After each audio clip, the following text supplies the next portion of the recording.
नमस्कार दोस्तों, आप सबका स्वागत है इस ऑनलाइन क्लासेस में। और साथियों, आज हम पढ़ने जा रहे हैं बीएड द्वितीय वर्ष को लेकर। और बीएड द्वितीय वर्ष के अंतर्गत आज का जो हमारा शिक्षण विषय है वो है जीव विज्ञान का शिक्षण शास्त्र को लेकर। और जीव विज्ञान के शिक्षण शास्त्र के अंतर्गत हमारी जो इकाई द्वितीय है, सेकंड इकाई है हमारी जीव विज्ञान में अधिगम संसाधन को लेकर। और इसी इकाई के अंतर्गत आज का जो हमारा प्रकरण है वो प्रकरण है जीव विज्ञान प्रयोगशाला, बायोलॉजी लेबोरेटरी। लेबोरेटरी जो कैसी होनी चाहिए शायद, जिससे कि जीव विज्ञान जो विषय है इस जीव विज्ञान विषय में प्रयोगशाला के अभाव में हम इस विषय को हमारे लिए बालकों को अवधारणा स्पष्ट करना, उसकी कॉन्सेप्ट क्लियर करना बहुत ही मुश्किल सा कार्य है। और इसके लिए हमें एक व्यवस्थित उपकरणों से सुसज्जित एक प्रयोगशाला की आवश्यकता हमें होती है। और उस प्रयोगशाला के माध्यम से ही हम बालकों को जीव विज्ञान का ज्ञान सही प्रकार से हम उनको सिखा सकते हैं। अन्यथा आधुनिक उपकरणों, प्रयोगशाला की जो सामग्री है एवं विज्ञान के समस्त उन आधुनिक उपकरणों के अभाव में हम इस विषय को बिल्कुल भी सरलता, सुगमता एवं बिना प्रयोग के माध्यम से हम इसको नहीं पढ़ सकते, क्योंकि ये विज्ञान का विषय है। यहाँ पे केवल पाठ्यपुस्तकीय ज्ञान, नियम, सिद्धांतों के माध्यम से यहाँ पर कार्य नहीं चल सकता है।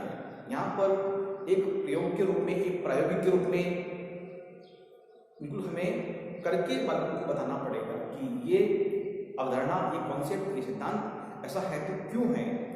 इसलिए बालकों को स्वयं के द्वारा उनको सिखाना होगा, तभी वो प्रायोगिक के रूप में उसे एक्सेप्ट कर पाएंगे। तो आइए साथियों, हम बढ़ते हैं अपने प्रकरण की ओर। तो साथियों, सबसे पहले हमारे सामने है जीव विज्ञान का शिक्षण अन्य विषयों से भिन्न है। साथियों, जीव विज्ञान का जो शिक्षण है वो अन्य विषयों से भिन्न इस प्रकार से है कि अन्य विषयों में हम पाठ्य पुस्तकीय सिद्धांतों को या अन्य विद्वानों की पुस्तकों के माध्यम से भी हम उसे समझा सकते हैं। लेकिन जीव विज्ञान का ऐसा विषय है क्योंकि उसमें जीवों की संरचना, उनकी प्रकृति के साथ में उसकी सामंजस्य, उसका समन्वय, उसका कोऑर्डिनेशन, उसकी जो जीवन स्तर को लेकर संपूर्ण ज्ञान हमें वहाँ पर चाहिए। और उस संपूर्ण जीवों की संरचना से लेकर उनकी उत्पत्ति के बारे में या उनकी जीवन से जुड़ी हुई सभी बातों का अध्ययन हमें करना पड़ता है जीव विज्ञान में। तो उन सभी अध्ययन के माध्यम से हमें आधुनिक उपकरणों की आवश्यकता होती है, प्रयोगशाला की आवश्यकता होती है एवं हमें उन सभी संसाधनों की आवश्यकता वहाँ पर पड़ती है जितने अन्य विषयों में आवश्यकता नहीं पड़ती। तो जीव विज्ञान विषय के लिए हमें जीव विज्ञान का जो विषय है वो अन्य विषयों से एक अवधारणात्मक रूप में बिल्कुल ही भिन्न है। इसको हम प्रयोगशाला से अलग करके देखें तो हम ये मान सकते हैं कि ये प्रयोगशाला के अभाव में विषय को हम पढ़ा नहीं सकते हैं। और रही बात इस विषय में, तो कहीं हमें प्रयोगशाला के लिए जरूरत पड़ती है, कई नियम सिद्धांतों की जरूरत पड़ती है, कई हमें जीवों का अध्ययन करने के लिए हो सकता है हमें क्षेत्रीय भ्रमण भी करना पड़े, तो उसकी आवश्यकता भी इस विज्ञान में पड़ती है। इसलिए अन्य विषयों से ये भिन्न है। अगला जो बिंदु हमारे समक्ष है वो बिंदु है जीव विज्ञान शिक्षण में प्रदर्शन एवं संबंधित क्रियाकलाप। अब जीव विज्ञान जैसा विषय है साथियों, इसमें क्या होता है कि अध्यापक जब इस विषय को पढ़ाता है तो अनेक चार्ट या मॉडल या फिर किसी सहायक सामग्री, जो कहते हैं टीचिंग एड के माध्यम से वो किसी संरचना के बारे में, किसी स्ट्रक्चर के बारे में, किसी मॉडल के द्वारा उसे समझाता है, उस अवधारणा को स्पष्ट करता है। तो वहाँ पर उन बालकों को उस चित्र या चार्ट या मॉडल के द्वारा वहाँ पर समझा सकता है। प्रयोगशाला में यदि उसका प्रतिरूप या मॉडल वहाँ पर उपस्थित है तो उसके माध्यम से समझा सकता है हमें। तो ये मान लीजिए कि कहीं ना कहीं अध्यापक उस जीव विज्ञान जैसे विषय को पढ़ाने के लिए उसमें प्रदर्शन विधि के बिना कार्य नहीं कर सकता। कि जीव विज्ञान विषय में सबसे पहले हमें एक प्रदर्शन करना पड़ेगा या चार्ट या मॉडल का हमें विद्यार्थियों की समक्ष डेमोन्स्ट्रेशन करना होगा, उसको करके दिखाना होगा उन्हें कि ये कॉन्सेप्ट ऐसा है तो क्यों है, इसके पीछे क्या कारण हो सकते हैं, क्या रीजन हो सकते हैं। तो उस मॉडल को, चार्ट को, जैसे उदाहरण के तौर पे मान लीजिए कि जैसे आप कोई विषय बना रहे हैं, विषय पे काम कर रहे हैं, तो आपने आंख का नामक के चित्र बना रहे हैं। तो आंख की आंतरिक संरचना किस प्रकार है, उसकी बाह्य संरचना किस प्रकार से है, उसका रेटिना क्या है, रेटिना है, उसकी जो फलकें हैं ऊपर, तो उन सब के बारे में उसको वहां पर हमें चित्र के माध्यम से आंतरिक संरचना प्लस उसकी बाह्य संरचना दोनों के बारे में वहां पर पहले सिद्धांतों के बारे में बताना होगा, किस प्रकार से कार्य करता है और किस प्रकार से हमारी आंखों के सामने बिंब चित्र दिखाता है और किस प्रकार से हमें ये मतलब हर इसकी कार्य प्रणाली किस प्रकार से है। ठीक उसी प्रकार से हम हमारे मानव ह्यूमन हार्ट, मानव हृदय की बात करते हैं, मानव हृदय की बात करते हैं, तो उसकी संरचना किस प्रकार से है, उसमें किस प्रकार से वो रक्त का परिसंचरण उसमें होता है, ऑक्सीजन को ग्रहण करता है और कार्बन डाइऑक्साइड को परिशुद्ध करके वो वापस निकालता है। तो उसका एक प्रतिरूप, क्योंकि ह्यूमन हार्ट को बिल्कुल भी ओरिजिनल रूप में हम उनके सामने नहीं ला सकते हैं, लेकिन उसका प्रतिरूप, उसका मॉडल हम उसको प्रदर्शन विधि के माध्यम से वहां पर प्रकट करके क्रियाकलापों के माध्यम से हम बता सकते हैं कि किस प्रकार से कार्य करता है।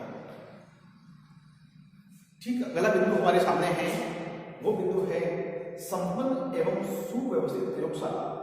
अब साथियों ये पॉइंट भी बहुत ही इंपॉर्टेंट है हमारे लिए। वो इस प्रकार से है कि संपन्न एवं सुव्यवस्थित प्रयोगशाला की बात करते हैं।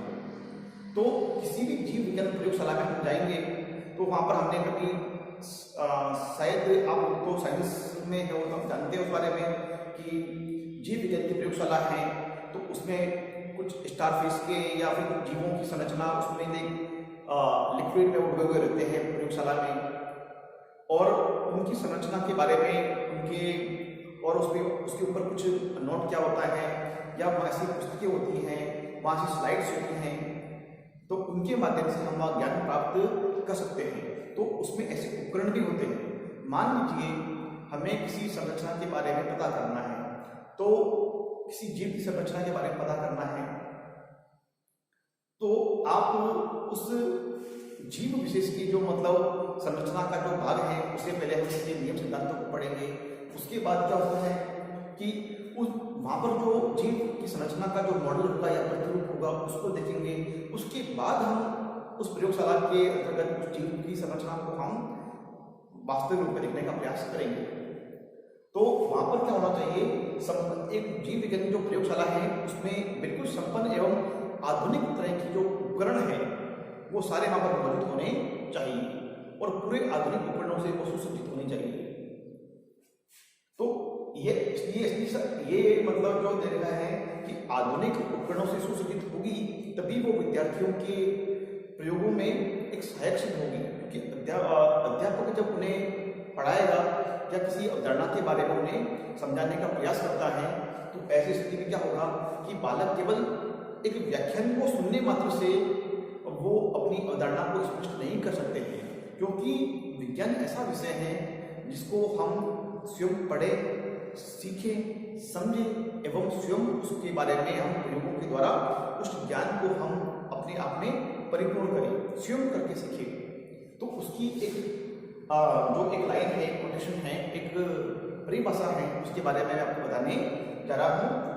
To learn science is to do, to learn science is to do. विज्ञान को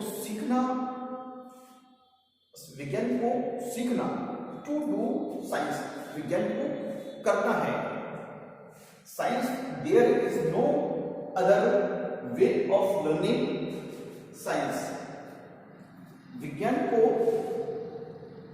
सीखना, विज्ञान को स्वयं करके सीखना है, क्योंकि ये जो परिभाषा है या कोटेशन है ये हमारे doctor Daulat Singh Kothari, doctor DS Kothari का कथन है कि विज्ञान अपने आप में ऐसा विषय है जिसको आप स्वयं मतलब सीखना है, उसको लर्न करना है, तो स्वयं आप करके सीख सकते हैं। इसमें करके सीखने का सिद्धांत बिल्कुल कार्यरत है कि विज्ञान एक थ्योरेटिकल पढ़ने वाला सब्जेक्ट नहीं है। एक सिद्धांतों या किसी की पुस्तक में से हम उस ज्ञान को भली बात नहीं सीख सकते हैं, लेकिन उस ज्ञान को सीखना है हमें, उस प्रयोग में सीखना है हमें, तो हमें स्वयं प्रयोगशाला में जाना होगा, उस अवधारणा को समझना होगा और स्वयं प्रयोगों के माध्यम से उस अवधारणा को हम सीख सकते हैं। क्योंकि विज्ञान स्वयं करके सीखने वाला विषय है, क्योंकि करके सीखना के सिद्धांतों पर यह बल देता है। इसलिए ये विषय बिल्कुल अन्य विषयों से भिन्न है। अब बढ़ते हैं अगले बिंदु की ओर, जीव विज्ञान प्रयोग एवं परीक्षण के रूप में। जीव विज्ञान में क्या होता है, किसी जीव विशेष की बारे में हमको जानना है तो उसके बारे में हमें उसके होने वाले प्रभावों के बारे में, या किसी क्षेत्र विशेष में कोई जीव पाया जाता है और किसी अन्य क्षेत्र में उसके वातावरण में वो पाया नहीं जाता है, तो कहने का तात्पर्य ये होगा कि जो जीव जिस भौगोलिक कंडीशन में वो पाया जाता है तो वो सारी कंडीशन उसके अनुकूल होती हैं, उसके बिल्कुल अकॉर्डिंग होती हैं, तभी वो वहाँ पर पाया जाता है। जैसे कि उदाहरण के तौर पर हम जैसे कि हमारा जो राजस्थान है वहाँ पर घना पक्षी विहार भरतपुर में, तो वहाँ पर ट्रांस साइबेरियन जो पक्षी आते हैं तो उसके लिए वो वातावरण अनुकूल है। इसलिए वहाँ पर एक पक्षियों की जो प्रयोगशाला कह सकते हैं, पक्षियों का जो एक स्वर्ग कहा जाता है कि वहाँ विभिन्न प्रकार के पक्षियों के बारे में अध्ययन करना है, तो हमें वहाँ पर जाना पड़ेगा, क्योंकि वहाँ पर जाकर ही हम उन पक्षियों के बारे में जानकारी हासिल कर सकते हैं। अब क्या है कि परीक्षण के रूप में जब जीव विज्ञान में हम किसी अवधारणा को लेकर परीक्षण करते हैं तो हमें उस प्रयोगों के माध्यम से पहले तो हम उसके परीक्षणों के माध्यम से जांच करेंगे कि इसमें परिवर्तन क्यों है, और प्रयोग जब ये परिवर्तन क्यों है तो उसके कारणों का पता लगाएंगे, और कारणों का पता लगाने के बाद में उस पर प्रयोग करके देखेंगे यदि ये प्रयोग मेरा सफल होता है या नहीं होता है, और प्रयोगों के माध्यम से ही हम उसके परिणाम तक पहुंचेंगे। तो ये विषय एक प्रयोग और परीक्षणों के पर आधारित विषय भी हैं। अब अंतिम बिंदु हमारे सामने है एक, और वो बिंदु है सूक्ष्म प्रेक्षणों एवं निष्कर्ष तथा विश्लेषण के कौशल का विकास। साथियों, बहुत ही इंपॉर्टेंट पॉइंट है कि जो जीव विज्ञान जो विषय है हमारा, ये विषय सूक्ष्म प्रेक्षणों मतलब सूक्ष्म से सूक्ष्म प्रेक्षणों के बारे में अध्ययन करता है कि सूक्ष्म से सूक्ष्म परिवर्तन भी क्यों होते हैं जीवों में और उसके क्या कारण है, क्या रीजन है। तो उनके प्रेक्षणों के लिए जीव विज्ञान विषय कार्य करता है, और उन सूक्ष्म होने वाले जीवों के प्रेक्षणों पर भी जीव विज्ञान अपने प्रयोगों के माध्यम से अध्ययन करके उसका पता लगाता है कि ये परिवर्तन जीवों में क्यों और किस प्रकार से हो रहे हैं। मतलब वो कोई पर्यावरणिक कारण है, किसी रसायन से जुड़े हुए कार्य हैं, या फिर वातावरण से जुड़े हुए कार्य हैं, किस प्रकार से वो परिवर्तन उनमें देखने को हमें मिल रहे हैं। एवं निष्कर्ष तथा विश्लेषण, जब हम उस चीज पे प्रयोग करते हैं, सूक्ष्म से सूक्ष्म अवधारणाओं पे प्रयोग करते हैं और कारणों का पता लगाते हैं, तो हमें उन मिलने वाले परिणामों के माध्यम से, मिलने वाले रिजल्ट के माध्यम से हम क्या करते हैं, निष्कर्ष निकालने का कार्य करते हैं। निष्कर्ष, उसमें से हम निष्कर्ष प्राप्त करते हैं कि हमें इन प्रयोगों के द्वारा हमें क्या आउटपुट मिलकर सामने आ रहा है। तो उस आउटपुट के माध्यम से हम उन सभी जो हमें जो सूचना मिली है, जो इंफॉर्मेशन मिलती है, जो निष्कर्ष मिले हैं, उन सभी डेटास का, सारे डेटा को हम कलेक्ट करते हैं और उसके माध्यम से उसे विश्लेषण, उसको एनालिसिस करते हैं कि इस परिणामों के, इन सभी के परिणाम समान रूप से आ रहे हैं या नहीं आ रहे हैं। तो साथियों, अभी आपने देखा होगा कि कोविड-19 जैसी जो महामारी है उसमें जो सबसे पहले देखा गया कि जब ये करीबन साल भर पहले जब इसका वायरस आता है तो उसके वैज्ञानिकों ने, हमारे जो हेल्थ मंत्रालय है उसने इस पर मतलब बहुत रिसर्च किया, बहुत कोशिश करी कि ऐसे परिणाम सामने क्यों आ रहे हैं। तो उन्होंने वायरस का पता लगाया और वायरस के पता लगने के बाद में उसकी रोकथाम के बहुत सारे उपाय किए, लेकिन कहीं ना कहीं वो उपाय कारगर सिद्ध हुए, लेकिन उसका बचाव ही उससे सबसे बड़ा उपाय था। तो कहीं ना कहीं निष्कर्ष निकाले, उन्होंने परिणाम प्राप्त किए और परिणाम प्राप्त करने के बाद वैक्सीन की तैयारी हुई और वैक्सीन का प्रयोग सफल होने के लिए वैक्सीन का प्रयोग भी किया गया और उसके कुछ रिजल्ट हमारे सामने आए, निष्कर्ष निकाला गया। तो किस प्रकार से वो कार्य करता है, तो हमारे जीव विज्ञान जो विषय हैं उसमें प्रयोग करना, प्रयोग के आधार पर उसके परीक्षणों का ध्यान पता करना और परीक्षणों के बाद में उसके निष्कर्ष निकालना और निष्कर्ष निकालने के बाद में हम लोग उसका एनालिसिस करते हैं और अंत में जाते हुए हम एक अंतिम परिणाम पर पहुंचते हैं। तो साथियों, ये है हमारा जीव विज्ञान का शिक्षण शास्त्र। तो जीव विज्ञान का शिक्षण शास्त्र के अंतर्गत अब आपने जान लिया कि प्रयोगशाला के अभाव में इस विषय को पढ़ाना उतना ही मुश्किल है जितना कि हम ये सोचते हैं कि बिना प्रयोग किए बालक, जैसे कि बिना प्रयोग किए बालक सीख ही नहीं सकता, क्योंकि पुस्तकीय ज्ञान उनके लिए निरस होगा और प्रयोगशाला के अभाव में बालक जैसे नहीं सीखेगा जैसे बालक बिना विद्यालय के बालक सीख नहीं सकता। ठीक उसी प्रकार से बिना प्रयोगशाला के बालक इस जीव विज्ञान के ज्ञान को सही ढंग से प्राप्त नहीं कर सकता है। तो साथियों, मैं सोचता हूँ कि आज के लिए इतना ही। हम फिर मिलेंगे अगले वीडियो व्याख्यान में, तब तक के लिए बहुत बहुत धन्यवाद। जय हिंद, जय भारत।